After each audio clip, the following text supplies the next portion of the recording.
3 দিন ব্যাপী ঐতিহ্যবাহী এই জান্নাতি আয়োজনের আজকে দ্বিতীয় দিনে এ পর্যায়ে আল্লাহ রাব্বুল আলামিন আমাদেরকে উপস্থিত থাকার তৌফিক দান করেছেন। শুকরিয়া আদায় করছি আলহামদুলিল্লাহ। সম্মানিত উপস্থিতি, কোরআনে কারীমের সূরা বনী ইসরাঈলের ৭০ নম্বর আয়াতে কারিমা আপনাদের সামনে তেলাওয়াত করেছি। নবীজি সাল্লাল্লাহু আলাইহি ওয়াসাল্লামের অসংখ্য অগণিত আহাদিসে মুবারাকা থেকে তিরমিজি শরীফে হযরত আবু হুরায়রা রাদিয়াল্লাহু তাআলা আনহু সূত্রে বর্ণিত একখানা হাদিসের অংশ বিশেষ পাঠ করেছি। আয়াতে কারিমা এবং হাদিস শরীফের আলোকে আমার পরবর্তী মেহমান শাইখুল আরবি ওয়াল আজম শাইখুল ইসলাম আল্লামা শাহ আহমদ শফি রাহিমাহুল্লাহ এবং কায়েদ মিল্লাত আল্লামা জুনায়েদ বাবু নগরী রাহিমাহুল্লাহ তাআলা এর অত্যন্ত স্নেহধন্য এবং দীর্ঘ সময়ের সোহবত প্রাপ্ত বাংলাদেশের এই সময়ের একজন পরিচিত আলেম দ্বীন, মজলুম আলেম দ্বীন হযরত আল্লাম হযরত মাওলানা আজিজুল হক ইসলামাবাদী হযরত মঞ্চে তশরিফ আনা পর্যন্ত আমি সংক্ষেপে আপনাদের সামনে কিছু কথা আরজ করব। ওয়া মা তাওফীক ইল্লা বিল্লাহ। আমরা মানব জাতি আশরাফুল মাখলুকাত, কোনো সন্দেহ নেই। আর আমাদেরকে আশরাফুল মাখলুকাত আল্লাহ রাব্বুল আলামিন নিজে মেহেরবানি করে বানিয়েছেন। আমরা নিজের যোগ্যতা দিয়ে, নিজের বুদ্ধি বিবেক আর চালাকি দিয়ে, অর্থ সম্পদ আর ডিগ্রি দিয়ে আমরা আশরাফুল মাখলুকাত হতে পারিনি। এটা রব্বুল আলামিন মেহেরবানি করে আমাদেরকে বানিয়েছেন, এজন্য আমরা আশরাফুল মাখলুকাত হয়েছি। ইমাম ফখরুদ্দিন রাজি রহমতুল্লাহ আলাইহি তাফসীরের জগতের সম্রাট, তার লিখিত তাফসীর গ্রন্থ মাফাতিহুল গায়ব, তিনি সেই কিতাবের মধ্যে লিখেছেন মানব জাতি আশরাফুল মাখলুকাত হওয়ার পিছনে কারণ 13টা।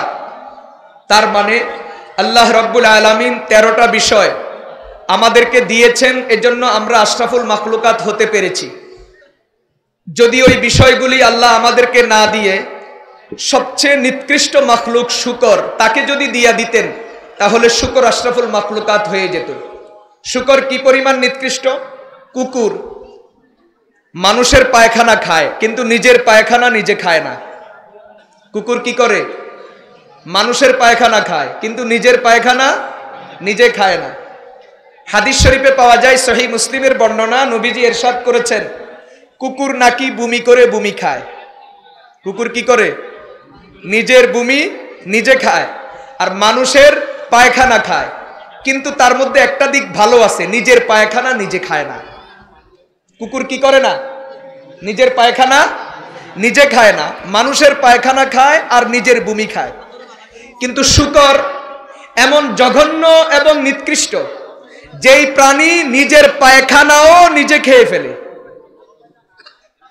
ইমাম ফখরুদ্দিন রাজির বক্তব্য, আল্লাহ রাব্বুল আলামিন যদি ওই বিষয়গুলা যেগুলি আমাদেরকে দিয়ে আল্লাহ আশরাফুল মাখলুকাত বানাইলেন, সেগুলি আল্লাহ মানব জাতিকে না দিয়া যদি শুকরকে দিয়া দিতেন তো শুকর আশরাফুল মাখলুকাত হয়ে যেত। তাহলে বলেন, আমরা আশরাফুল মাখলুকাত হওয়া এটা কি আমাদের ক্ষমতা, আমাদের যোগ্যতা, না আল্লাহ পাকের মেহেরবানি? সন্দেহ আছে? এজন্য কি শুকরিয়া আদায় করা যায় আলহামদুলিল্লাহ বলে?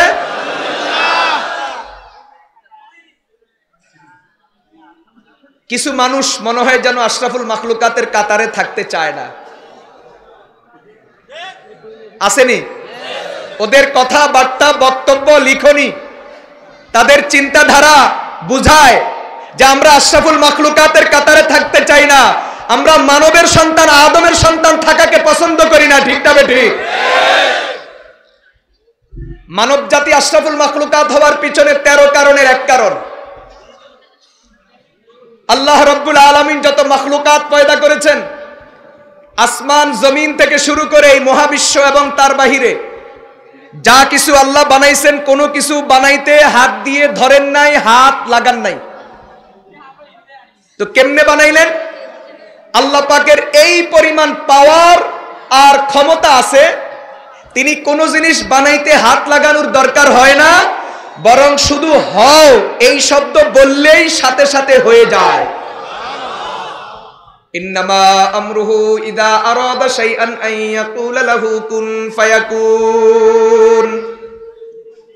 আল্লাহ রাব্বুল আলামিন এই কথাই বলছেন, আমি কোনো কিছু করতে চাইলে হাত দিয়া ধরা লাগে না, হাতের ছোঁয়া প্রয়োজন হয় না, হাত দিয়া ধরতে হয় না, বরং আমি আল্লাহ এমন আজব ক্ষমতার মালিক আর কুদরতের মালিক, বড় থেকে বড়, বিশাল থেকে বিশাল কোনো কিছু করতে আমাকে শুধু হও এতটুকু বলাই যথেষ্ট হয়ে যায়। আমি শুধু হও বলি তো সাথে সাথে হয়ে যায়। আমি হাত দিয়া ধরা লাগে না, সুইচ টিপা লাগে না, মেশিন চালানো লাগে না, কোনো যন্ত্র হাত দেওয়া লাগে না, বরং আমি বলি হও তো সাথে সাথে হয়ে যায়। আমাদের এই পৃথিবী, একটু পৃথিবী নিয়ে চিন্তা করেন। 51,01,00,000 বর্গ কিলোমিটার পৃথিবীর আয়তন। ইমাম ইবনে কাসির রহমতুল্লাহ আলাইহি লিখেছেন, কাবে আহবার বলেন, আমাদের এই জমিন, মাটি গভীরতা যতটুকু, বিজ্ঞান আমাদেরকে শিওর তথ্য দিতে পারে না, অনুমান করে বলে পৃথিবীর মাটির গভীরতা 2,80,090 কিলোমিটার। মাটির গভীরতা কতটুকু? 2,80,090 কিলোমিটার। এই মাটির গভীরতার নিচে আছে পানি, পানির পরে আবার বিশাল এলাকা ফাঁকা খালি, কত? 500 বছরের রাস্তা পরিমাণ। এরপরে আবার মাটি, আবার পানি, আবার খালি, আবার মাটি, আবার পানি, আবার খালি। এইভাবে আল্লাহ রাব্বুল আলামিন 7টা জমিন সাজাইছেন। 7 নম্বর জমিনের নিচে বিশাল একটা পাথর আছে, পাথর। 7টা জমিনের ওয়েট যতটুকু, 7টা জমিন যত বিশাল, ওই 7 জমিনের নিচে পাথরটার ওয়েট এবং বিশাল ঠিক এই পরিমাণ। এটাকে আপনাদের বিজ্ঞান বলে টেকটনিক প্লেট। ইদানিং তুরস্ক এবং সিরিয়ার এই ভূমিকম্পের কারণে একটা শব্দ এখন শোনা যায়, প্রিন্ট এবং ইলেকট্রনিক মিডিয়ায়, পত্রপত্রিকায় লেখে যে আমাদের বাংলাদেশের চট্টগ্রাম এবং সিলেটের অংশ, বার্মা এবং ভারতের এই অংশ নিয়ে এখানে যে টেকটনিক প্লেটটা রয়েছে, এবং আপনার ওইদিকে বলে আফগানিস্তান এবং পাকিস্তান নিয়ে এই অংশের যে প্লেট, এই প্লেটগুলাও নাকি খুব বেশি শক্তি সঞ্চার হয়ে গেছে, যেই কোনো সময় প্লেট সরে যেতে পারে, অথবা একটা প্লেট তার পরবর্তী প্লেটের সাথে ধাক্কা লাগতে পারে। বিজ্ঞান বলে কোনো একটা প্লেট সরে যাওয়া অথবা একটা আরেকটার সাথে ধাক্কা লাগা, এটাই হলো ভূমিকম্পের কারণ। নিচে যখন প্লেটটা নড়াচড়া করে তো উপরের মাটি নড়াচড়া করে, মাটি নিচের দিকে নেমে যায়, এটার নাম হলো ভূমিকম্প। কখনো এক ভূমিকম্পের কারণে 8.5 লাখ মারা যায়, কখনো 4 লাখ মারা যায়, কখনো 5 লাখ মারা যায়, কখনো 3 লাখ মারা যায়, কখনো 50,000 মারা যায়। 1556 সালের পর থেকে এ পর্যন্ত পৃথিবীতে উল্লেখযোগ্য যতগুলি ভূমিকম্প হয়েছে, প্রত্যেকটা ভূমিকম্পের ইতিহাস, একটা ভূমিকম্প স্থায়িত্ব 1 মিনিট হয় না, বরং 1 মিনিটের কম, 6 second, 28 second, 32 second, 36 second, 41 second, 45 second, 51 second.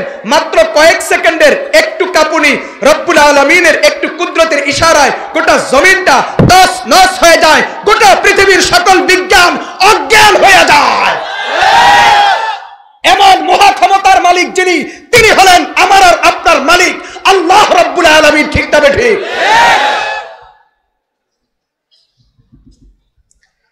তো তোমাদের বিজ্ঞান বলে টেকটনিক প্লেট, তোমরা এই নামে বলো। আমাদের আল্লাহর কোরআন বলে হিজারাতুন আযীমা, তাফসীর বলে এই 7 জমিনের নিচে আছে বিশাল পাথর। তোমরা তো ব্যাখ্যা দাও ভূমিকম্প কেন হয়, প্লেট সরে যায় অথবা এক প্লেট আরেক প্লেটকে ধাক্কা দেয়। কিন্তু আমরা প্রশ্ন করি কেন প্লেট সরে যায়, প্লেটে শক্তি সঞ্চার হয়। তারপরে প্রশ্ন করি শক্তি কোত্থেকে আসে, এটার আর কোনো জবাব নাই। আছে? তাহলে বলেন বিজ্ঞানের ব্যাখ্যা কি চূড়ান্ত না অর্ধেক্কা? বিজ্ঞানের কোনো ব্যাখ্যা, বিজ্ঞানের কোনো তথ্য অনেক সময় চূড়ান্ত ফয়সালা দিতে পারে না, কিন্তু আল্লাহর কোরআনের প্রত্যেকটা তথ্য এবং তত্ত্ব, আমাদের ঈমান, আমাদের কোরআন সুন্নাহর প্রত্যেকটা ইতিহাস, তথ্য এবং তত্ত্ব পরিপূর্ণ, নিশ্চিত এবং চূড়ান্ত। এজন্য মুসলমান হিসাবে আমাদের ঈমানের দাবি, আগে ঈমান, আগে কোরআন, আগে ইসলাম, আগে সুন্নাহ, তারপরে বিজ্ঞান। ঠিক তবে ঠিক। আমরা মুসলমান ওই বিজ্ঞানকে মানি, ওই বিজ্ঞানকে স্যালুট জানাই, ওই বিজ্ঞানকে সাধুবাদ জানাই, ওই বিজ্ঞানকে আমরা মাথায় রাখতে রাজি, যেই বিজ্ঞানের ব্যাখ্যা কোরআন সুন্নাহ অনুযায়ী হয়, কোরআন সুন্নাহর খেলাফ হয় না। ঠিক তবে ঠিক। কিন্তু বিজ্ঞানের যে তথ্য, বিজ্ঞানের যে ব্যাখ্যা, বিজ্ঞানের যে থিওরি কোরআন সুন্নাহর বিরোধী হবে, আল্লাহর কসম ঈমানদার কখনো বিজ্ঞানের সেই ব্যাখ্যা গ্রহণ করতে পারে না, পারে না, পারে না, পারে না। কেন? আগে ঈমান। বিজ্ঞানের তথ্য অস্বীকার করলে কেউ বেঈমান হবে না, কিন্তু ঈমানের এক একটা তথ্যকে যদি কেউ অস্বীকার করে, কোরআন সুন্নাহর কোন তথ্যকে যদি কেউ অস্বীকার করে, সাথে সাথে বেঈমান হবে, চিরস্থায়ী জাহান্নাম হবে। এজন্য বলেন আগে কোনটা? বুঝে শুনে বলেন, আগে ঈমান না আগে বিজ্ঞান? আমরা বিজ্ঞান বিরোধী না, আমরা বিজ্ঞানকে সমর্থন করি, কারণ কোরআন সুন্নাহর প্রত্যেকটা তথ্য বিজ্ঞান নির্ভর, যুক্তিসঙ্গত, যুক্তি নির্ভর, বিজ্ঞান নির্ভর। প্রত্যেকটা তথ্যের পিছনে, কোরআন সুন্নাহর প্রত্যেকটা বিধানের পিছনে বিজ্ঞান এবং যুক্তির যথাযথ ব্যাখ্যা রয়েছে। কোরআন সুন্নাহর কোনো একটা বিধান বিজ্ঞান বিরোধী নয়, যুক্তি বিরোধী নয়। কিন্তু যারা বিজ্ঞানকে এবং যুক্তিকে পরিকল্পিতভাবে কোরআন সুন্নাহর তথ্যের বিরুদ্ধে দাঁড় করাইতে চায়, তাদের বিরুদ্ধে সাবধান থাকতে হবে। এদের উদ্দেশ্য ইসলামের সাথে, মুসলমানের সাথে, দুনিয়ার ক্ষমতাওয়ালাদের সাথে সংঘাত সৃষ্টি করা, অশান্তি সৃষ্টি করা। ঠিক তবে ঠিক। আমরা স্পষ্ট বলি, আল্লাহর কোরআনের কোনো একটা তথ্য, কোনো একটা সূত্র বিজ্ঞান বিরোধী নয়, বিজ্ঞান কখনো কোরআন বিরোধী নয়। যারা বিজ্ঞান আর কোরআনকে ডিভাইডেড সৃষ্টি করতে চায়, বিজ্ঞান আর কোরআনের ব্যাখ্যার মাঝে মতনৈক্য সৃষ্টি করতে চায়, বিজ্ঞানকে কোরআনের বিরুদ্ধে দাঁড় করাইতে চায়, তাদের ব্যাপারে জনগণকে, জাতিকে সতর্ক থাকতে হবে। ঠিক তবে ঠিক। কোরআন বিজ্ঞানময়। কোরআন কি? গোটা কোরআনটাই বিজ্ঞান। গোটা কোরআনের প্রত্যেকটা হরফ বিজ্ঞান, গোটা কোরআনের প্রত্যেকটা বিধান বিজ্ঞান, গোটা কোরআনের আগা গোড়া পুরাটাই বিজ্ঞান। কথা বলেন ঠিক তবে ঠিক। এরপরেও আমরা আমাদের ঈমান হেফাজতের জন্য বলবো, বিজ্ঞানের যেই তথ্য, বিজ্ঞানীর যেই কথা কোরআন সুন্নাহর খেলাফ হবে, আমরা এটা গ্রহণ করব না। কেন করব না? কারণ বিজ্ঞানের তথ্য পরিবর্তন হয়, বিজ্ঞানের গবেষণা পরিবর্তন হয়। এক বিজ্ঞানী আরেক বিজ্ঞানীর গবেষণার ভুল ধরে, কিন্তু আল্লাহর কোরআনের কোনো একটা জের, জবর আর নুক্তার মধ্যে 1450 বছরের ইতিহাসে কেউ ভুল ধরতে পারে নাই। আল্লাহর কসম, কিয়ামত পর্যন্ত কেউ ভুল ধরতে পারবে না। কথা বলেন ঠিক তবে ঠিক। মুসলমান ভাইরা, বন্ধুরা আমার, কথা বলতেছিলাম, আপনাদের বিজ্ঞান বলে টেকটনিক প্লেট, আল্লাহর কোরআন বলে পাথর। তো আপনারা বলেন ভূমিকম্প কেন হয়? আপনাদের বিজ্ঞান বলে টেকটনিক প্লেটটা সরে যায়। আমরা প্রশ্ন করি কেন সরে যায়? শক্তি সঞ্চার হয়। আমরা প্রশ্ন করি শক্তি সঞ্চার কোত্থেকে হয়? আর প্রশ্নের উত্তর নাই। কথা বলেন। এখন দেখেন, আমরা আমাদের কোরআন থেকে প্রমাণ করব ভূমিকম্প কেন হয়। কাবে আহবার রহমতুল্লাহ আলাইহি বলেন, 7 জমিনের নিচে যে বিশাল পাথর আছে, পাথরের নিচে আছে মালাকুন আযীমুন, বিশাল একটা ফেরেশতা আছে। ওর নিচে কি আছে? তো ওর নিচে একটা মাছ আছে। মাছ কি আছে? মাছ। 7টা জমিনকে একটা মাছ তার পিঠের উপরে ধরে রেখেছে। শুধু এতটুকু নয়, বরং মাছটা জমিনের সীমানার বাহিরে তার লেজ এবং মাথাকে উপরের দিকে বাঁকা করে তুলতে তুললে আল্লাহর আরশ পর্যন্ত লাগায়া রাখছে। সহিহ বুখারী শরীফের বর্ণনা, আব্দুল্লাহ ইবনে সালাম রাদিয়াল্লাহু তাআলা আনহু আমার নবীজিকে জিজ্ঞাসা করেছেন, ইয়া রাসূলুল্লাহ, মা আউয়ালু তাআমিন ইয়াকুলুহু আহলুল জান্নাহ, জান্নাতীরা সর্বপ্রথম জান্নাতে গেলে কি খাবে? আল্লাহ জান্নাতীদেরকে প্রথম মেহমানদারি কি দিয়া করবেন? নবীজি জবাব দিলেন, জিয়াদাতু কাবিদিল হুত, আল্লাহ জান্নাতীদেরকে সর্বপ্রথম যেটা দিয়া মেহমানদারি করাবেন সেটা হলো একটা মাত্র মাছের কলিজা। কয়টা মাছের কলিজা? বলেন তো, মাছটা কত বড়, কলিজা কত বড়, যে এক মাছের কলিজা কোটি কোটি জান্নাতি পেট ভরে খাবে। আদম আলাইহিস সালামের উম্মত থাকবে, মুসা নবীর উম্মত থাকবে, ঈসা নবীর উম্মত থাকবে, নূহ নবীর উম্মত থাকবে, শীস নবীর উম্মত থাকবে, ইদ্রিস নবীর উম্মত থাকবে, ইউসুফ নবীর উম্মত থাকবে, ইয়াকুব নবীর উম্মত থাকবে, ইসহাক নবীর উম্মত থাকবে, ইব্রাহিম নবীর উম্মত থাকবে, মুসা নবীর উম্মত থাকবে, ঈসা নবীর উম্মত থাকবে, জনাবে মুহাম্মদুর রাসূলুল্লাহ সাল্লাল্লাহু আলাইহি ওয়াসাল্লামের কোটি কোটি উম্মত থাকবে। এক কথায় প্রত্যেক নবীর যুগে যত মুমিন মুত্তাকি ঈমান নিয়ে দুনিয়ার থেকে গেল আর ঈমানের বরকতে জান্নাতের মেহমান হলো, সকল জান্নাতি মানুষগুলো একটা মাত্র মাছের কলিজা পেট ভরে প্রথম বেলা জান্নাতে খাবে। সুবহানাল্লাহ। ও দোস্ত, হাফিজ ইবনে হাজার আসকালানী রাহমাতুল্লাহি আলাইহি উনি তার ফাতহুল বারির মধ্যে হাদিস এনেছেন, যেই মাছের কলিজা সকল জান্নাতি পেট ভরে খাবে, মাছটা কোথায়? কয় এই মাছটা সেই মাছ যেই মাছের পিঠের উপরে গোটা জমিনের অস্তিত্ব। মাছটা জিন্দা না মুর্দা? বলেন জিন্দা না মুর্দা? আল্লাহ আমাদেরকে মরা মাছ খাওয়াবে, ফ্রিজ থেকে খাওয়াবে, নাকি তাজা তাজা জমিনের তলা থেকে মাছটাকে বের করে জবাই করে তারপরে খাওয়াবে? ঠিক না বেঠিক? হাদিস শরীফ বলে আল্লাহ যখন মাছের পিঠের উপরে গোটা পৃথিবীটাকে তুলে দিলেন, গোটা পৃথিবীতে ভূমিকম্প শুরু হয়ে গেল, জমিন নড়াচড়া করতে শুরু করলো। তো আল্লাহ রাব্বুল আলামিন মাছের কাঁপুনি আর ঝাঁকুনি থামানোর জন্য মাছের পিঠের উপরে বড় বড় পাহাড় তৈরি করে দিলেন। পাহাড়গুলির ওয়েটে মাছের নড়াচড়া কিছুটা বন্ধ হয়েছে, তবে মাছটা এখনো মরে যায় নাই। মাঝে মাঝে একটু কান নাড়ে, কান নাড়লেই উপরে জমিন নড়ে, উপরে জমিন নাড়লেই ভূমিকম্প হয়। কোথাও 5 লাখ আর কোথাও 8 লাখ মুহূর্তের ভিতরে খতম হয়ে যায়। কথা বুঝে আসছে? এখন প্রশ্ন হলো, আপনাদের বিজ্ঞান তো বলে প্লেটের মধ্যে শক্তি সঞ্চার হয়। আমরা প্রশ্ন করলাম শক্তি কোত্থেকে আসে? এটার আর কোনো জবাব নাই। কিন্তু আমার নবীর হাদিস সমাধান দেয়, ভূমিকম্প কেন হবে, জলোচ্ছ্বাস কেন হবে, ভূমিধস কেন হবে, চেহারা বিকৃতি কেন হবে, আসমানি জমিনি আযাব গজব কেন আসবে? আমার নবীজি স্পষ্ট বলেছেন, ইজা ফাআলাত উম্মতি 15 খাসলা হাল্লা বিহাল বালা। নবীজি স্পষ্ট করেছেন, আমার উম্মত যখন 15টা গুনাহে লিপ্ত হবে, কোন হাদিসে বলেন 15টা, কোন হাদিসের মধ্যে বলেন 3টা। আমার উম্মত যখন প্রকাশ্যে যখন পাপ কাজে লিপ্ত হবে, তো আল্লাহ রাব্বুল আলামিন তাদেরকে ভূমিধস, ভূমিকম্প এবং বিভিন্ন রকমের আসমানি জমিনি আযাব আর গজব দিয়া তাদেরকে সতর্ক করবেন, পরীক্ষা করবেন। ঠিক না বেঠিক? নবীজির হাদিস বলে কিয়ামত যত কাছে আসবে, মানুষের নাফরমানি যত বাড়বে, ভূমিকম্প তত বাড়বে। এই পরিমাণ ভূমিকম্প হবে যে গোটা পৃথিবীর অস্তিত্ব আস্তে আস্তে তলায় যাবে। পৃথিবীর এখন যে আয়তন 1,51,00,000 বর্গ কিলোমিটার, পৃথিবীর এই আয়তনটা থাকবে না। বারবার ভূমিকম্পের কারণে আস্তে আস্তে পৃথিবী তলায় যাবে। তখন শুধুমাত্র সিরিয়া, মক্কা, মদিনা এবং তার আশপাশ নিয়ে পৃথিবীর এই অংশটুকু বাকি থাকবে। নবীজি বলছেন ওয়াহুনাকা তাকুমুস সাআ, কিয়ামতের ময়দান এই জায়গাতেই হবে। তার আগে পৃথিবীর বিভিন্ন অংশ বারবার ভূমিকম্পের কারণে তলায় যাবে। বিজ্ঞান এই কথা আজকে 1400 বছর পরে নবীজির এই কথার তারা সত্যতা খুঁজে পেয়েছে। বিজ্ঞান গবেষণা করে দেখলো এই পৃথিবীতে প্রতি বছর লক্ষ লক্ষ ভূমিকম্প হয়, তবে যেটা রিক্টার স্কেলে ক্ষতির মাত্রা হিসেবে নির্ণয় করে এমন ভূমিকম্প বছরে 17টা হয়। আগে 17 বছরে 17টা হতো না, এখন প্রতি বছরে 17টা ভূমিকম্প হয়। শুধু তুরস্ক আর সিরিয়ার এই ভূমিকম্প শেষ নয়, আশঙ্কা করা হচ্ছে বাংলাদেশ, ভারত এবং বার্মার এই অংশ নিয়ে ভূমিকম্প হবে, আফগানিস্তানে ভূমিকম্প হবে। বিভিন্ন দেশ এখন নড়ে চড়ে বসতে শুরু করেছে। তুরস্ক আর সিরিয়ার এক ভূমিকম্প গোটা পৃথিবীর রাজা মহারাজাদের কলিজার মধ্যে কাফুরি ধরাইয়া দিছে। সবাই এখন আতঙ্কের মধ্যে আছে, না জানি কোন সময় আমার দেশটা আল্লাহর গজবে তলায় যায়। নবীজির হাদিস সত্যই প্রমাণ হলো, নাফরমানি করবা, নাফরমানি করবা, গুনাহ করবা, আযাব আসবে, ভূমিকম্প আসবে, ভূমিধস দেখা দিবে, আসমানি জমিনি আযাব গজব আসবে। গুনাহ করবা, আযাব আসবে, তাওবা করবা, আযাব দূর হবে।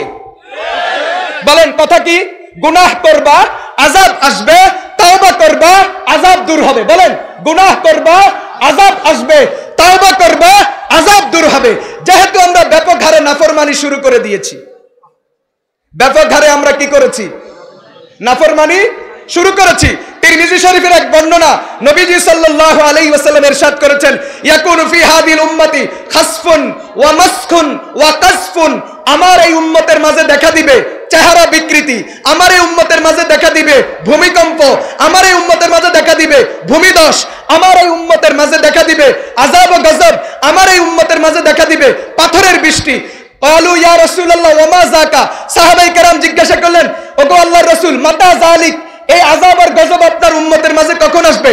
নবীজি স্পষ্ট জবাব দিলেন, ইযা তুখিজাতিল কায়নাতু ওয়াল মাআজিফ, যখন আমার উম্মত নায়িকা, গায়িকা আর কি সুপার লেডি নাকি সুপারস্টার আর কি কি প্রতিযোগিতা, সুন্দরী প্রতিযোগিতা নাকি আর কি আছে, এবং বাদ্যযন্ত্র যখন ব্যাপক হারে যখন গ্রহণ করবে, আমার উম্মতের ঘরে ঘরে যখন বাদ্যযন্ত্র বাজতে থাকবে, মোবাইলের মাধ্যমে, টেলিভিশনের মাধ্যমে, হারমোনিয়াম আর মিউজিকের মাধ্যমে আমার উম্মতের ভিতরে যখন গান বাজনা আর নায়িকা গায়িকার চর্চা বেশি হবে, ওয়াশুরিবাতিল খুমুর, এবং আমার উম্মতের মাঝে ব্যাপক হারে মদ বেড়ে যাবে, নেশা বেড়ে যাবে, তখন আল্লাহর পক্ষ থেকে এই জাতীয় আযাব গজব আসতে থাকবে।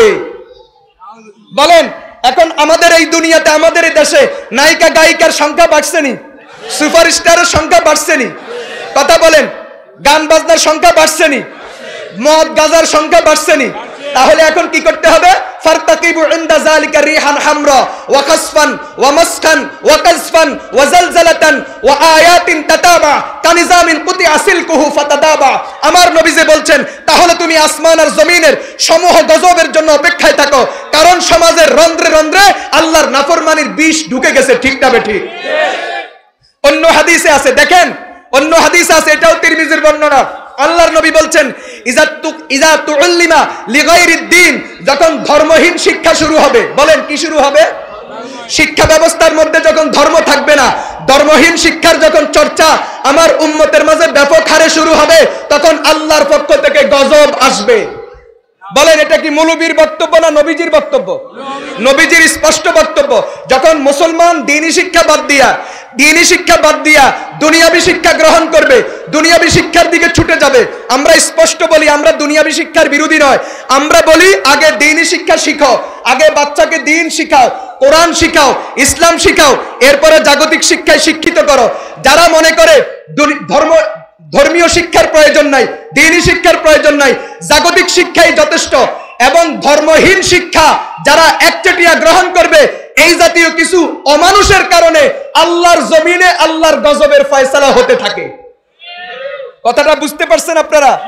যাই হোক, কথা অনেক দূর চলে গেলাম। বলতেছিলাম আল্লাহর নবী স্পষ্ট বলেছেন, কোরআন হাদিস স্পষ্ট সমাধান দিয়েছেন। গুনাহ করবা, ভূমিকম্প আসবে, আযাব গজব আসবে। গুনাহ ছাড়বা, তওবা করবা, আল্লাহর পক্ষ থেকে রহমতের ফয়সালা হবে। তাহলে বলেন বিজ্ঞানের ব্যাখ্যা পরিষ্কার নাকি কোরআন সুন্নাহর ব্যাখ্যা পরিষ্কার? আপনারা বলেন বিজ্ঞানের ব্যাখ্যা পরিষ্কার নাকি কোরআন সুন্নাহর ব্যাখ্যা পরিষ্কার? বিজ্ঞানের ব্যাখ্যা চূড়ান্ত নাকি কোরআন সুন্নাহর ব্যাখ্যা চূড়ান্ত? মুসলমান ভাইয়েরা আমার, তো বলতেছিলাম এই যে আল্লাহ রাব্বুল আলামিন 7টা জমিন বানাইলেন, এক একটা জমিনের নিচে এত কিছু সাজাইলেন। কাবে আহবারকে প্রশ্ন করা হলো এর নিচে কি আছে? এর নিচে আছে রিহুন ওয়া যুলমাতুন, কিছু বাতাস আর কিছু কালো অন্ধকার। এরপরে কি আছে? এরপরে ওয়ানকাতা আল ইলমু, কি আছে এই সম্পর্কে একমাত্র আল্লাহ জানেন, রব্বুল আলামিন আর দুনিয়ার কাউকে জানান নাই, জানতে দেন নাই। আপনার ইলম এক জায়গাতে গিয়ে শেষ হবে, রব্বুল আলামিনের ইলম কোথাও কি হয় না, শেষ হয় না। আমার বলা উদ্দেশ্য, কোরআন বলছে এই যে আমি এত কিছু বানাইলাম, এই সব কিছু বানাইতে আমি হাত দিয়া ধরি নাই, হাতের ছোঁয়া লাগাই নাই, বরং আমি বলছি হও, তো বলতে দেরি সাথে সাথে হয়ে গেছে। আচ্ছা আমাদের উপরে জমিনটা নিয়ে বলি, কোরআন বলছে ওয়াফিল আরজি কিতাউম মুতাজাবিরাত, আমি গোটা পৃথিবীকে এক রকম বানাই নাই, বরং পৃথিবীর মাটি কোথাও লাল, কোথাও কালা, কোথাও সাদা, কোথাও হলুদ, কোথাও উঁচা, কোথাও নিচা, কোথাও সমতল, কোথাও দেখবেন মাটি উর্বর, কোথাও অনুর্বর, কোথাও দেখবা ধুলাবালি, কোথাও দেখবা কাদা, কোথাও শক্ত, কোথাও নরম। এই যে আমি পৃথিবীকে বিভিন্ন রকম বানাইলাম। এরপরে দেখবা কোন এলাকার মাটির মধ্যে ধানের ফলন খুব ভালো হয়, কোথাও দেখবা খুব আমের চাষ হয়, কোথাও দেখবা কলা আর লিচু হয়, কোথাও দেখবা কি হয় খুব বেশি নারিকেল আর সুপারি হয়, কোথাও দেখবা কিচ্ছু হয় না, মরুভূমি বাস, শুধু বালু আর বালু দেখা যায়। আল্লাহ রব্বুল আলামিন বলেন এই যে আমি গোটা পৃথিবীকে যে বিভিন্ন রকমের বৈশিষ্ট্য দিয়ে সাজাইলাম, এই সব কিছু করতে আমাকে কিচ্ছু করতে হয় নাই, শুধু আমি কোন বলছি হয়ে গেছে। আচ্ছা বলেন তো, এই যে সূর্য, সবাই জানেন পৃথিবী থেকে 13 লক্ষ গুণ বড় সূর্য, কিন্তু বলেন তো সূর্যের ওজন কতটুকু? এখন যদি বিজ্ঞানের কোনো ছাত্রকে জিজ্ঞাসা করি, ওরা বলতে পারবে না, বলতে। আর এখন তো সময়টা এমন, এক সময় আমরা দেখতাম স্কুল কলেজের ছাত্ররা সন্ধ্যার পরে পড়া শুরু করতো, রাত 8টা 9টা 10টা পর্যন্ত পড়তো, মা তাদের পাশে বসে তাদেরকে পাহারাদারি করতো, ভোর রাত্রে পড়তো, সকালে পড়তো।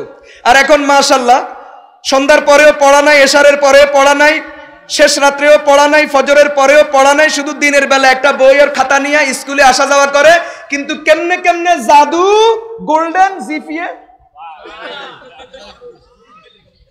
আল্লাহ তুমি এই জাতিরে হেদায়েত করো, আমিন। এরে ভাই স্কুলে আমি পড়ছি, আমি ধৈরাই মাদ্রাসায় আসি নাই, আমি স্কুলে পড়াশোনা করছি, তারপরে মাদ্রাসায় আসছি। আমার ছাত্র জীবন কত বছর বলি? 14, 3, 17, 17, 5, 21। আমি 21 বছর ছাত্র ছিলাম। 21 বছরের ছাত্র জীবনে 21টা দিন কখনো বিশ্রাম নেওয়ার সুযোগ পাই নাই। স্কুলে যতদিন ছিলাম ততদিনও দিন রাত পড়ালেখা করা লাগছে। আর মাদ্রাসায় গেছি আর তো হুঁশে নাই, আসরের পরেও পড়তে হয়েছে। এমন এক মাদ্রাসায় আল্লাহ আমাদেরকে পড়াইছে যেখানে আসরের পরেও পড়ালেখা করা লাগছে। 21 বছর একটানা ছাত্র ছিলাম। 21 বছর ছাত্র থাকার পরে এখন 13 বছর শিক্ষকতা করি। আগামী এই কয়েকদিন পরে 14 বছরে পড়তেছি। তো পড়ালেখা আমরাও করেছি। মাগরিবের পরে পড়ো, এশারের পরে পড়ো, এমনকি ভোর রাত্রে পড়ো, ফজরের পরে কোরআন শরীফ তেলাওয়াত করে এরপরে আবার পড়তে বসো। স্কুলে যাওয়া পর্যন্ত পড়ালেখা ছাড়া কোনো গতি ছিল না। মাঝে মাঝে যদি পারিবারিক কোনো কাজ থাকতো কাজগুলো করতাম, না হয় দিন রাত বই নিয়ে খাতা নিয়ে বসে থাকা লাগতো। এটা ছিল আমাদের পড়ালেখার জীবন। এরপরেও আমরা ফাঁস করতে নোয়াখালীর ভাষায় কয় বুকের কিয়া, আরে কর না বুকে মাড়ি সুই যায়। আরে তুমি নোয়াখালীর ভাষায় না কইবে বুকে মাড়ি সুই যায়। এত পড়ালেখা করার পরেও ফাঁস করতে বুকে মাড়ি সুই গেছে।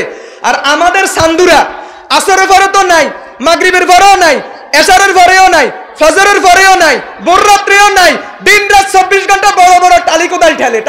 আরে অ্যান্ড্রয়েড সেট আর কি, অ্যান্ড্রয়েড সেট টালি কোদালের মতো বড় বড় টালি কোদাল ঠেলে। আর সান্দু পরীক্ষা দিয়ে কেমনে কি পায়, আবার বলেন কি পায়? হাই হাই হাই, হাসতেছেন না? লিখে রাখেন এই ডিগ্রি, এই ফলাফল, এই সনদ আর এই শিক্ষা আর গন্ডমূর্খ থাকা দুটার মধ্যে কোনো তফাৎ থাকবে না। এজন্য বলি ছাত্র ভাইয়েরা, সরকারের এত আয়োজন, শিক্ষা মন্ত্রণালয়ের এত আয়োজন, প্রতিষ্ঠানের এত আয়োজন, সরকারের এত বাজেট, সব তো তোমাদেরকে মানুষ করার জন্য। কিন্তু তোমরা পড়ালেখা না করে চুরি দাড়ি করে ভিন্ন রাস্তায় হেঁটে অটো ফাঁসির যে চিন্তা করতেছো, এটা তোমাদের জিন্দেগিতে গজব ডেকে আনবে। ঠিক না বেঠে? না দেশের জন্য কিছু করতে পারবা, না মা বাবার জন্য করতে পারবা, নাকি নিজের জন্য করতে পারবা। কিচ্ছু তো পারবা না, এমনকি নিজের জন্য নিজে কিছু করতে পারবা না। এজন্য আমি উদাত্ত আহ্বান জানাই, তুমি মাদ্রাসায় পড়ো আর স্কুলে পড়ো আর কলেজে পড়ো, অটো পাশের চিন্তা না করে, পড়ালেখা না করে, চুরি দাড়ি করে পাশের চেষ্টা না করে, বরং তুমি পড়ালেখার মাধ্যমে, আদব আখলাকের মাধ্যমে, আদর্শ সন্তান হওয়ার মাধ্যমে পাশ করার চেষ্টা করো। আমি বলবো কোন সন্তান যদি পড়ালেখা করার পরে যদি ফেল করেন, এটা তার জীবনের জন্য পরাজয় নয়, ফেল নয়, এটাও এক ধরনের পাস। আর যে পড়ালেখা না করে পাস করে, আমি বলবো এটা তার জীবনের জন্য চূড়ান্ত পরাজয়।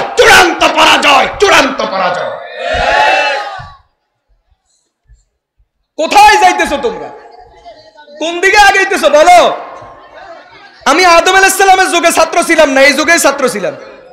মাত্র 13 বছর আগে আমি আমার পড়ালেখা শেষ করছি, 13 বছর মাত্র। এটা বলিও না যে হুজুর আপনি তো আদম আলাইহিস সালামের যুগের মানুষ ছিলেন, হে যুগের ওয়াজ এই যুগে শুনাইলে লাভই বলি। যে না, আমি আদম আলাইহিস সালামের যুগের হুজুর না, আমি এই যুগের হুজুর, আমি এই যুগের মানুষ। আমার ছাত্র জীবন শেষ হয়েছে মাত্র 13 বছর। বুঝেন নাই কথা? আমি 13 বছর আগে ছাত্র ছিলাম। কতদিন? 21 বছর। আমার ছাত্র জীবন কত বছর? 21 বছরে 21 দিনও রেস্ট নেওয়ার সুযোগ পাই নাই। আর মাশাআল্লাহ এখন ছাত্রদের বছরে 360 দিনে রেস্ট।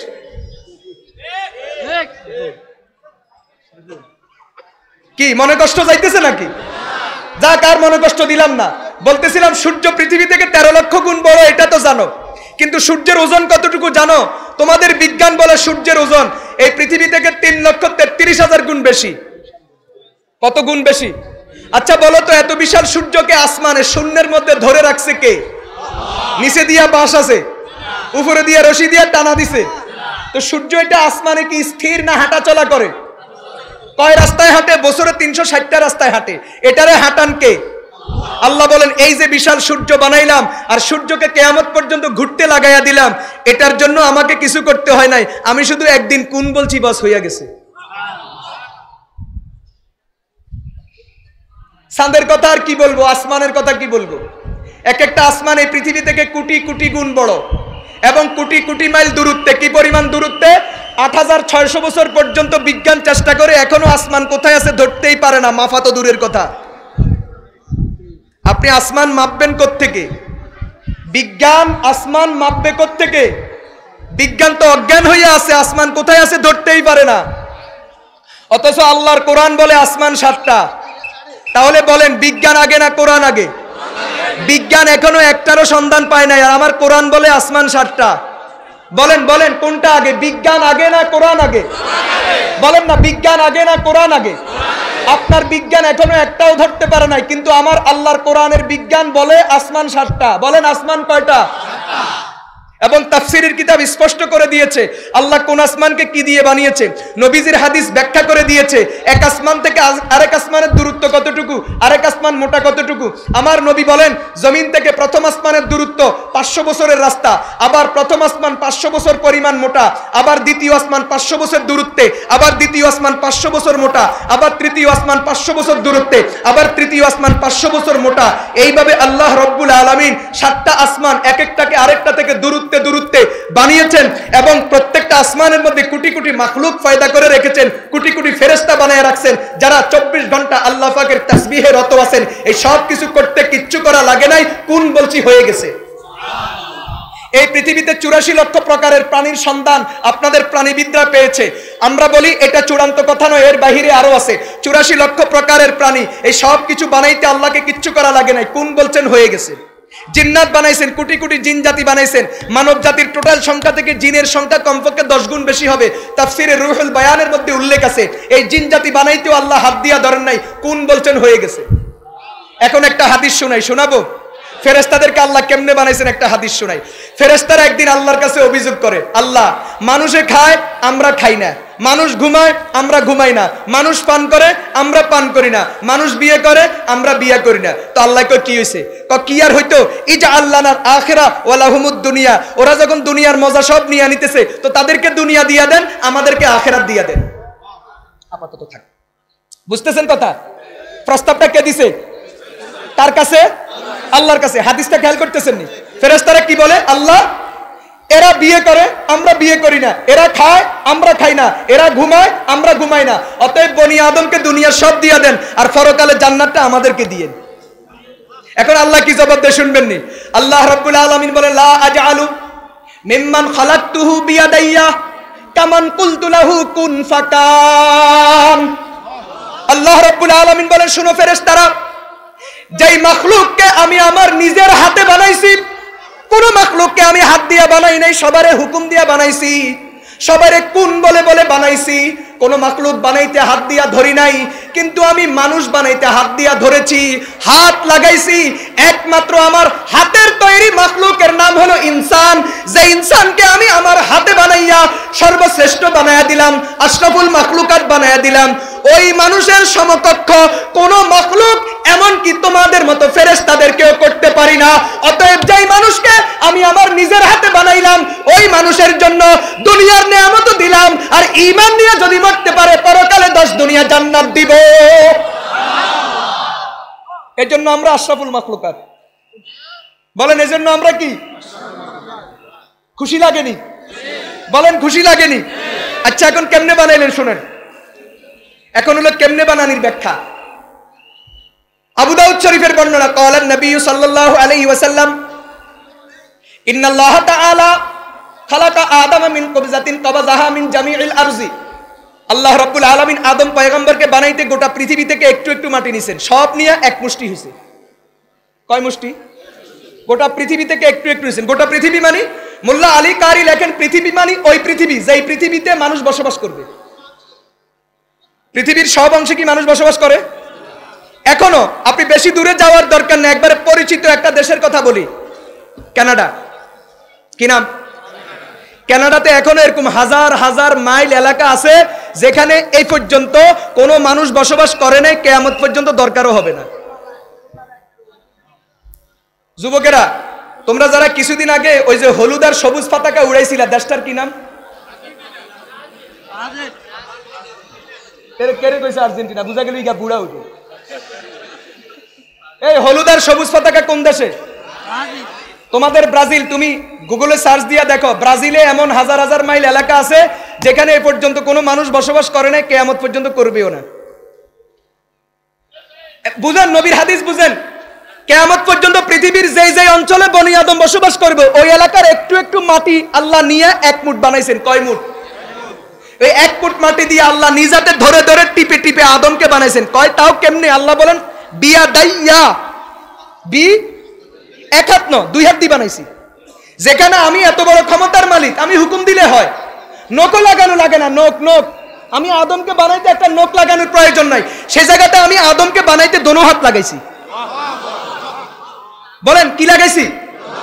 কেমনে বানাইছি? এক মুষ্টি মাটি দিয়া। কেমনে? গোটা পৃথিবী থেকে। এজন্য নবীজি বলেন ফাজা আবানু আদম আলা কদরিল আরজি। যেহেতু আল্লাহ আদম পয়গম্বরে বানাইতে সব এলাকার মাটি নিছেন, এজন্য বনি আদম এক একজন এক এক রকম হবে। মিনহুমুল আহমারু ওয়াল আসওয়াদু ওয়াল আবিয়াজু ওয়া বাইনা যালিক। কেউ হবে লাল, কেউ হবে সাদা, কেউ হবে কালো, কেউ হবে মাঝামাঝি। নবীজি বলেন দেখবা যার গায়ের রং লাল বুঝবা তার জন্মের মধ্যে লাল মাটির আসর, যার গায়ের রং আমার মতো বুঝবা তার জন্মের মধ্যে কালা মাটির আসর, যার গায়ের রং সাদা বুঝবা তার জন্মের মধ্যে সাদা মাটির আসর, যে দেখবা লালও না কালাও না সাদাও না মাঝামাঝি বুঝবা তার জন্মের মধ্যে সব রকমের মাটির আসর। এটা রেখো দোয়াসলা। কাউকে দেখবে লম্বা বুঝবা তার জন্মের মধ্যে উঁচা মাটির আসর, কাউকে দেখবে খাটো বুঝবা তার জন্মের মধ্যে নিচা মাটির আসর, কাউকে দেখবে মাঝামাঝি বুঝবা তার জন্মের মধ্যে সমতল মাটির আসর, কারো মেজাজ দেখবা গরম তার জন্মের মধ্যে পাহাড়ি মাটির আসর, কাউকে দেখবা নরম বুঝবা তার জন্মের মধ্যে কাদা মাটির আসর। মুসলমান ভাইয়েরা আমার বানাইছে কেমনে শুনেন। এক মুষ্টি মাটি হাতে নিয়ে টিপে টিপে হাত পা নাক কান চোখ সব আলাদা আলাদা বানাইলেন। বানানোর পরে একটাকে আরেকটার সাথে জোড়া দিলেন। জোড়া দেওয়ার পরে এক হাত দুই হাত নয় 60 হাত লম্বা একটা দেহ হইয়া গেল। কয় হাত? কয় হাত? 60 হাত। এখন একটা হাদিস শোনা, আমার নবীজি সুসংবাদ দিয়েছেন, আদমের যেই সন্তান ঈমান নিয়ে মরবে, বলেন আদমের যেই সন্তান ঈমান নিয়ে মরবে, আল্লাহ তাকে জান্নাত দিতে আদমের মতো 60 হাত লম্বা দেহ দিয়া জান্নাত দিবে। এখানে আদমের সন্তান কারা আছেন? হাত তুলে বলেন নারায়ে তাকবীর। আবার বলেন নারায়ে তাকবীর। আবার বলেন লিল্লাহি তাকবীর। আদমের সন্তান যারা, আদমের সন্তান হলেই দামি, আদমের সন্তান হলেই লাভ। আদমের সন্তান যারা ঈমান নিয়ে যদি মরে, তো এক একটা আদমের সন্তান 60 হাত লম্বা দেহ নিয়ে জান্নাতে যাবে। 60 হাত লম্বা মানে 90 ফুট, 90 ফুট মানে 9 তালা। কয় তালা? কনস্ট্রাকশনের হিসাব, এক তালা মানে 10 ফুট, 90 ফুট মানে 9 তালা। আগামীকালকে মসজিদ চৌমুহনী চলে যাবেন, 9 তালা একটা বিল্ডিং এর সামনে দাঁড়াবেন, দাঁড়াইয়া ছাদের দিকে তাকাবেন আর মনে মনে কি নিবেন? এটারে কি নেওয়া কয় না? আরে মিয়া না, ভাব নেওয়া। ভাব আরেকটা শব্দ আছে, কি কয়? আরে ভাব নেওয়া, এটার আরেকটা শব্দ আছে, মোট নিবেন। আরো আছে,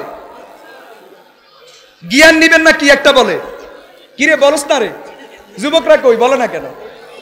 9 তলা বিল্ডিং এর সামনে দাঁড়াবেন, বিল্ডিং এর ছাদের দিকে তাকাবেন আর ভাব নিবেন যদি আমি ঈমান নিয়ে মরতে পারি তো জান্নাতে যাইতে 3.5 হাত দেহ থাকবে না, 60 হাত লম্বা, তার মানে 9 তলা বিল্ডিং এর উচ্চতা সম পরিমাণ দেহ নিয়ে জান্নাতে যাব। বলেন আদমের সন্তান হইলে লাভ না লস? আদমের সন্তান কারা? আবার হাত তোলেন, নারায়ে তাকবীর। মুসলমান ভাইরা আমার, আল্লাহ রাব্বুল আলামিন বলেন, এখানে আরেকটা কথা বলবো। দুনিয়াতে সন্তান যদি বাবার মতো হয়, চেহারা বাবার মতো, লম্বা বাবার মতো, স্বাস্থ্য বাবার মতো, অথবা যোগ্যতার দিক থেকে বাবার মতো, তখন মানুষ বলে যেমন বাপ তেমন বেটা, বাপের বেটা। ভাব লয়নি, হোলায়ও ভাব লয়, বাবায়ও ভাব লয়, এরে যারা মোহাব্বত করে হেরাও ভাব লয়। যেমন ফোলা তেমন বাবা, যেমন বাবা তেমন ফোলা। মুসলমান ভাইরা আমার, এটা যদি গৌরবের কারণ হয় তাহলে ভালো করে শুনে রাখো, কিয়ামতের ময়দানে আদম আলাইহিস সালাম সামনে থাকবে, আর আদমের কোটি কোটি সন্তান আদমের মতো 60 হাত লম্বা দেহ নিয়ে যখন জান্নাতে যাবে, ফেরেশতারা মুস্কি মুস্কি হাসবে আর হাতে তালি দিয়া বলবে, দেখালো যেমন বাবা তেমন তার ফোলা। বাবা যেমন 60 হাত লম্বা, ফোলারাও 60 হাত লম্বা। বাবার চেহারা যেমন, ফোলাদের চেহারাও তেমন। বাবার বয়স যেমন, ফোলাদের বয়সও তেমন। সকল জান্নাতীর বয়স হবে 33, সকল জান্নাতীর সাইজ হবে 60 হাত, সকল জান্নাতীর চেহারা হবে ইউসুফ আলাইহিস সালামের মতো, সকল জান্নাতীর গলার আওয়াজ হবে দাউদ আলাইহিস সালামের মতো, সকল জান্নাতীর চরিত্র হবে মুহাম্মাদুর রাসূলুল্লাহর মতো। ওয়াসারিউ ইলা মাগফিরাতিম মির রাব্বিকুম ওয়া জান্নাতিন আরদুহাস সামাওয়াতু ওয়াল আরদু উইদ্দাত লিল মুত্তাকিন। দুনিয়া নিয়ে দৌড়ায় লাভ নাই, চাকরি নিয়ে দৌড়ায় লাভ নাই, ও রাজনীতি নিয়ে দৌড়ায় লাভ নাই, ক্ষমতা নিয়ে দৌড়ায় লাভ নাই, ব্যবসা বাণিজ্য টাকা পয়সা নিয়ে দৌড়ায় লাভ নাই। জান্নাত নিয়ে দৌড়াও, তো জান্নাত নিয়ে দৌড়াইবা, এক একটা জান্নাতি কমপক্ষে 10 দুনিয়া পাইয়া যাইবা। এজন্য আমার নবীজি বলেন, ওয়া ইউনাদি মুনাদিন ইযা দাখালা আহলুল জান্নাতি আল জান্নাতা। ইউনাদি মুনাদিন, যখন জান্নাতীরা জান্নাতে প্রবেশ করবে তো একজন আল্লাহর পক্ষ থেকে ঘোষণাকারী ঘোষণা করবে, ইন্নালাকুম আন তাহইয়াউ ফালা তামুতু আবাদা। এখন থেকে তোমাদের আর কখনো মরণ হবে না, অনন্ত অসীমকাল জান্নাতের নিয়ামত ভোগ করবা। ওয়া ইন্নালাকুম আন তাশিব্বু ফালা তাহরামু আবাদা। এখন থেকে কখনো আর বুড়া হইবা না, অনন্ত অসীমকাল যুবক থাকবা। জোয়ান্তিকালে খুব খাইছো, এখন বুড়াতিকালে এক লোকমাও চলে না, এমন যেন না হয়। অনন্ত অসীমকাল জান্নাতের মধ্যে যুবক থাকবা। ওয়া ইন্নালাকুম আন তানআমু ফালা তাবআসু আবাদা। এখন থেকে জান্নাতের মধ্যে অনন্ত অসীমকাল হাসি খুশি থাকবা, কখনো হতাশা আর কান্না টেনশনের মধ্যে পড়বা না। ওয়া ইন্নালাকুম আন তাসিহু ফালা তাসকামু আবাদা। এখন থেকে জান্নাতে অনন্ত অসীমকাল সুস্থ থাকবা, কখনো অসুস্থ হইবা না। যেমন বাবা, বলেন যেমন বাবা, বাবাকে বলেন, বাবাকে। সন্তান কারা? বলেন বলেন আমরা আমরা বলেন সন্তান কারা? সবাই নিজের বুকে হাত দিয়ে বলেন, সন্তান আমি। যদি ঈমান নিয়ে মরতে পারি, বাবা আদম, বলেন বাবা আদম, সন্তান আমি। যদি ঈমান নিয়ে মরতে পারি, এটাকে বলে বাপের বেটা। বলেন এটাকে বলে বাপের বেটা। বাপ যেমন সন্তান তেমন, একসাথে কাঁধে কাঁধ মিলে জান্নাতের মেহমান। আল্লাহু আকবার। মিয়া আমরা আসল খেলা দেখা মতো কিয়ামতের ময়দানে। মুসলমান ভাইরা আমার, বলতেছিলাম আল্লাহ রাব্বুল আলামিন আদম আলাইহিস সালামের 60 হাত লম্বা যখন দেহটা তৈরি করলেন, কোরআন বলছে ফাইদা সাওয়াইতুহু ওয়া নাফাখতু ফীহি মির রূহি। আল্লাহ রাব্বুল আলামিন বলেন, যখন আমি আদমের দেহটা তৈরি করলাম, তার মুখের ভিতরে ফু দিলাম। দেখেন দেহ আসছে মাটি থেকে, কিন্তু আদমের ভিতরে রূহ থেকে আসছে। তো আমি ফু দিছি, ফু দেওয়ার কারণে আমার ভিতরের একটা বাতাস আদমের দেহের ভিতরে ঢুকে গেল। তো মাটির তৈরি আদম এখন জিন্দা আদমে পরিণত হয়ে গেল। মুসলমান ভাইয়েরা আমার, একটু সূক্ষ্ম কথা না বললে নয়। আমাদের দেহ আসছে মাটি থেকে, এর জন্য মৃত্যুর পরে মাটির দেহ মাটিতে চলে যায়। আর আমাদের রূহ আসছে আল্লাহর পক্ষ থেকে, এর জন্য মানুষের মৃত্যুর পরে রূহটা আল্লাহর কাছে চলে যায়। আমাদের দেহ যেহেতু মাটি থেকে, মাটি যেমন ধ্বংস হবে, আমাদের দেহটাও ধ্বংস হয়ে যায়। একটা মানুষ দাফন করার পরে 4 মাসের ভিতরে তার দেহটা পচে যায়, শুধুমাত্র হাড্ডি বাকি থাকে। 6 বছরের ভিতরে তার হাড্ডিও পচে যায়। কিন্তু রূহ আসে আল্লাহর পক্ষ থেকে। আল্লাহর যেমন মরণ নাই, মানুষের রূহেরও মরণ নাই। জান্নাতে যাওয়ার, জাহান্নামে যাও, অনন্ত অসীম কাল জীবিত থাকবা। আরেকটা কথা বলি, আমাদের দেহ যেহেতু মাটি থেকে, এজন্য দেহের খাবার মাটি থেকে। ভাত বলো, রুটি বলো, চাল বলো, গম বলো, আটা বলো, সব কিছুর উৎপাদন রুটি থেকে। আর দেহ আসছে মাটি থেকে, দেহ আসছে আল্লাহ, রূহ আসছে আল্লাহর পক্ষ থেকে। এজন্য রূহের খাবার ঈমান আর আমল এটাও আসে আল্লাহর পক্ষ থেকে। ওয়া নুনাজ্জিলু মিনাল কুরআনি মা হুয়া শিফাউন ওয়া রাহমাতুল লিল মুমিনিন ওয়া লা ইয়াজিদুজ জালিমিনা ইল্লা খাসারা। ইয়া আইয়ুহান নাসু ক্বাদ জাআতকুম মাউইযাতুম মির রাব্বিকুম ওয়া শিফাউল লিমা ফিস সুদূর। তোমার দেহের যেমন রোগ আছে, রূহেরও রোগ আছে। দেহের রোগের চিকিৎসা দুনিয়াতে, রূহের রোগের চিকিৎসা আল্লাহর কোরআনের মধ্যে। নাজমে নাজমাস দরবারাত হাসতে বরতর জাফতাব হরফে হরফে ও শিফাস তো হুদা বাহরে রশিদ। দুনিয়ার প্রত্যেকটা লতাপাতার মধ্যে, দুনিয়ার প্রত্যেকটা খাবারের মধ্যে, দুনিয়ার প্রত্যেকটা বস্তুর মধ্যে যেমন তোমার দেহের কোনো না কোনো রোগের চিকিৎসা আছে, ঠিক আল্লাহর কোরআনের প্রত্যেকটা আয়াত, প্রত্যেকটা অক্ষর, প্রত্যেকটা জের ও জবর, প্রত্যেকটা নুক্তার মধ্যে মানুষের আত্মার রোগের চিকিৎসা আছে। কোরআন তেলাওয়াত করবা তো আত্মা সুস্থ হবে, আত্মা শক্তিশালী হবে, আল্লাহর মোহাব্বত বাড়তে থাকবে। রমজান মাস 16টা আমলের নাম, সামনে রমজান না, 16টা আমলের নাম রমজান। তার মধ্যে একটা হলো বেশি বেশি কোরআন তেলাওয়াত। কোরআন তেলাওয়াত করবো তো হাত তোলে, নারায়ে তাকবীর।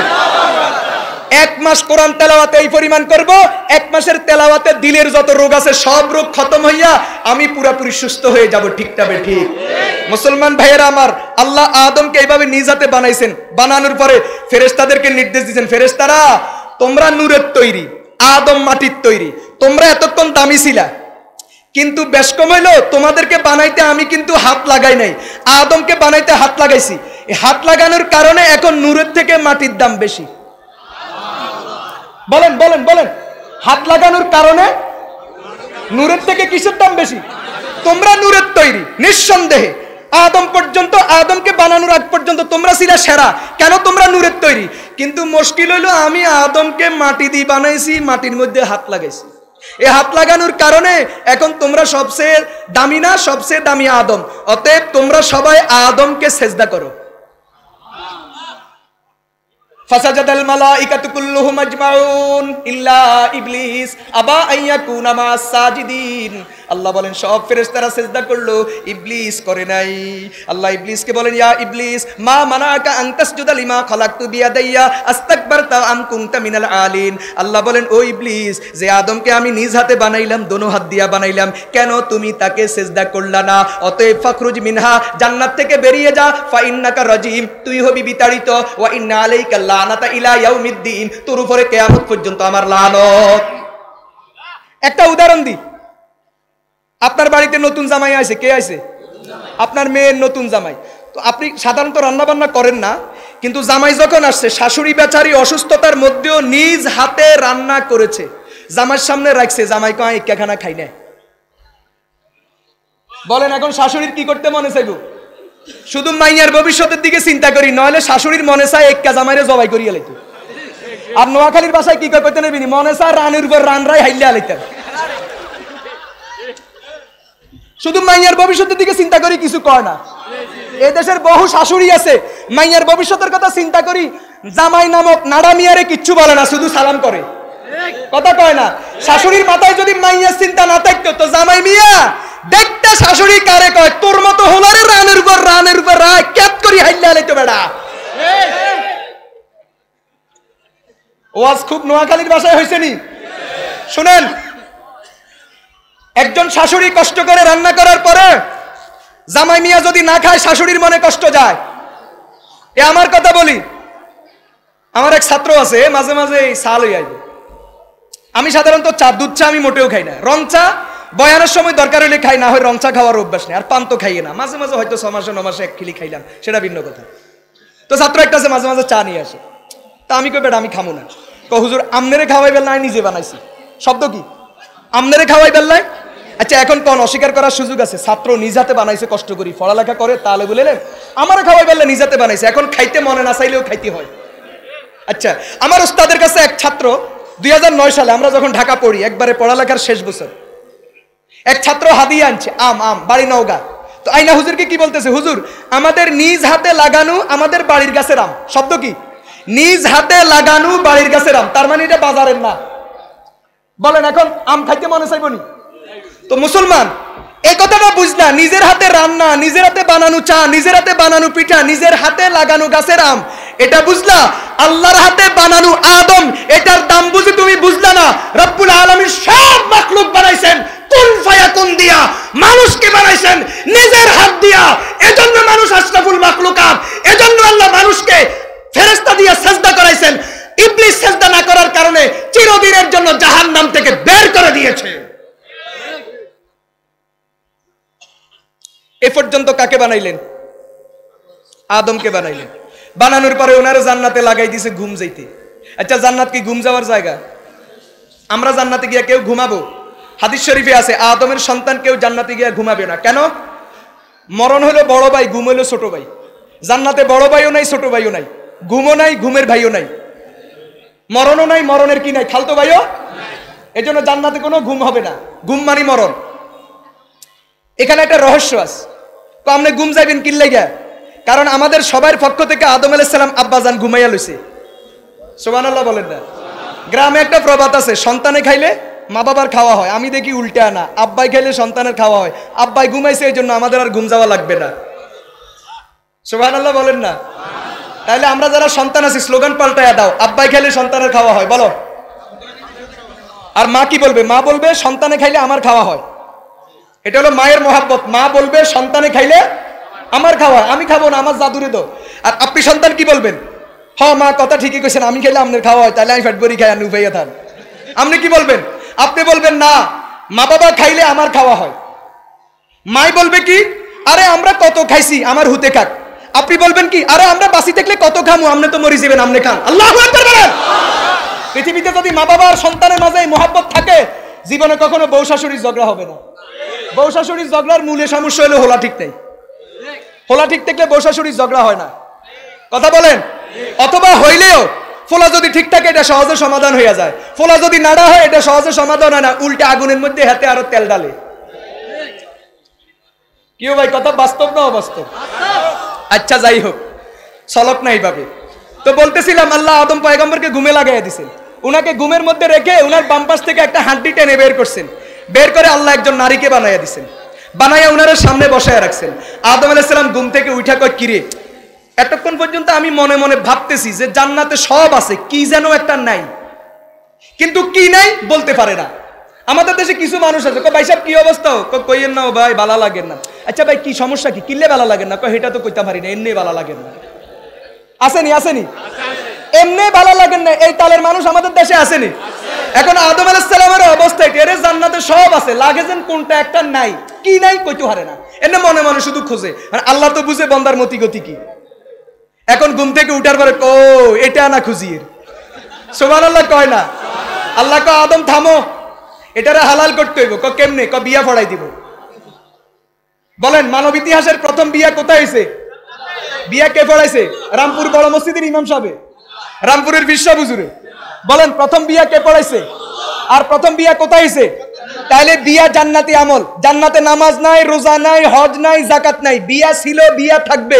দুনিয়াতে বিয়া আছে, আবার মানুষ জান্নাতে যাওয়ার পরে অনন্ত অসীম কাল কয়দিন পর পর বিয়া শাদী চলবে। দেখতে বউ হিংসা করতো না, অন্ত বিয়ার কথা হইলে বউ আর শ্বশুর ফ্যামিলি হেকতে বারা মারা কেউ আর আমাদের পক্ষে দেখতো না। বারা কন, হালাহালি কন, বউ কন, শ্বশুর কন, শাশুড়ি কন, কেউ আমাদের পক্ষে দেখতো না। ব্যাকে আমনের বিরুদ্ধে খন্তা কুড়েললে নামবো। কিন্তু জান্নাত এমন এক জায়গা, হিয়ানে দেখবেন আমনের হরও বিয়ে করেন, আমনিও বিয়ে করেন, বারাও বিয়ে করে, তো কে কারে দৌড়াইবো?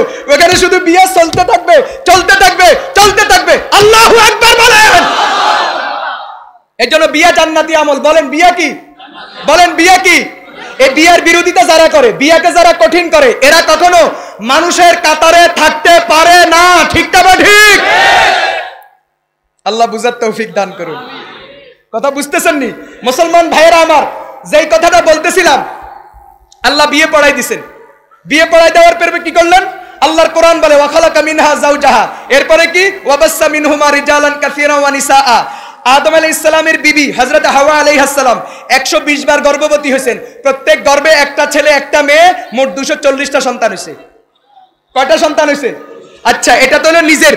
আর নাতিপুতি, হাদিস শরীফে লেখে আদম আলাইহিস সালাম ইন্তেকালের আগে নাতিপুতি সহ সন্তানের সংখ্যা 4 লাখ দেখি গেছে। কয় লাখ? আর তুমি আদমের সন্তান ওই 1 ফিজ আর 2 ফিজের চিন্তা করো। ব্যাক কলকাতাগার হাতে আদমের সন্তান, হাতার বাপের সন্তান 4 লাখ, হাতে কয় 2 ফিজ। কথা কয় না? আচ্ছা এতে কি বাপের আদর্শের উপর আসেনি? হ্যাঁ, আপনার বিবি যদি অসুস্থ হয়, সমস্যা হয়, সেটা ভিন্ন কথা, তাহলে একটা না দুইটা না প্রয়োজন হবেই না। কিন্তু যদি সব ঠিক থাকে, আপনি একটা দুইটার মাথায় কেন বাধা দিবেন? যারা একটা দুইটার পরে বিনা কারণে বাধা দেয়, আল্লাহ পাক তাদেরকে ওই সন্তান দিয়া দুনিয়াতে অপমান করে, সন্তানেদের খোঁজ খবর নেয় না। আর সন্তান যদি বেশি হয়, একটা না একটা মা বাবার প্রতি দয়া করবো, খাওয়াইবো। কথা বলেন ঠিক না বেটি? তুমি নিশ্চয়ই 1 ফিজ, নিশ্চয়ই 2 ফিজ। এখন 1 ফিজ আর 2 ফিজে বোর পরামর্শ ধরি তোমারে ঘর থেকে বাইর করে দিছে, যাইবা কই? বাংলাদেশে বহু বড় বড় প্রফেসর, বহু বড় বড় অনেক কিছু, মৃত্যু হয়েছে কোথায়? বাসার ভিতরে। মরার পরে লাশের থেকে গন্ধ ছুটছে, তারপরে মানুষ দরজা ভাঙি বাইর করছে, খবর নেওয়ার কেউ নাই। এমন ঘটনা আসেনি? এইভাবে আল্লাহ রাব্বুল আলামিন মানব জাতির ইতিহাস পৃথিবীতে চালু করলেন। এজন্য তিরমিজি শরীফের বর্ণনা, নবীজি বলছেন আন্নাসু কুল্লুহুম বানু আদম ওয়া খালাকাল্লাহু আদামা মিন তুরাব। সকল মানুষ আদমের সন্তান, আর আল্লাহ আদম পয়গম্বরকে মাটি থেকে বানাইছেন। এটাই মানব জাতির সম্মানের 13 কারণের এক কারণ। আল্লাহ আমাদের সকলকে মৃত্যু পর্যন্ত আশরাফুল মাখলুকাতের নীতি আর আদর্শের উপর থেকে ঈমান নিয়ে দুনিয়া থেকে যাওয়ার তৌফিক দান করুন, আমিন।